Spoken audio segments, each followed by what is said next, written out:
Abbreviations part 4 another 20 abbreviations जो आपके लिए इंपॉर्टेंट। शुरुआत आपके फिर से उस 20 एब्रिविएशन से, क्या है खास देखते हैं हम आपकी इस वीडियो में। 61 is quite common, that is हम कहते हैं USD, that is United States dollar. 62 जो हमारी इंडियन करेंसी है, this currency represented by INR, that is Indian national rupee. 63rd में हमने RWA लिखा, that is risk weighted asset. 64th QIB, that is qualified institutional buyer. 65th में हमने MMMF लिखा है, that is money market mutual fund. 66 BBB के रूप में लिखा है हमने, that is bank bureau board. 67th में हमने DPN लिखा है, दैट इज डिमांड प्रोमेशनरी नोट। 68 में SCB, that is schedule commercial bank. 69th is very important, that is PMLA, that is Prevention of Money Laundering Act 2002।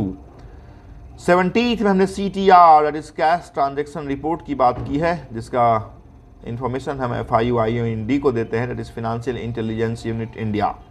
तो जो भी CTR हो, CCR हो, STR हो, CBWTR हो, NTR हो, ये सब का रिपोर्टिंग आपकी FIUIND को होती है।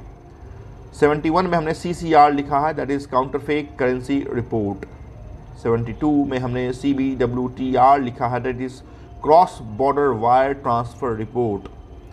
73rd NTR, that is non profit organisation transaction report.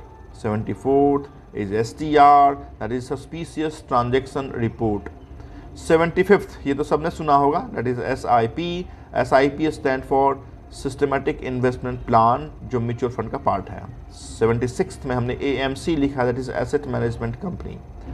77th stand for PACS, that is primary agriculture credit society. 78th again हमने ऑलरेडी डिस्कस किया है अपने लास्ट वीडियो में, दैट इज फटका foreign accounting tax compliance act.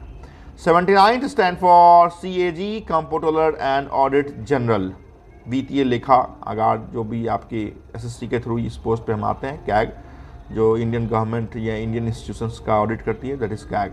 80th हमने लिखा है RIDF, rural infrastructure development fund. तो आज के इस वीडियो में इतनी ही बात। Thank you so much for watching this 4th part of abbreviations.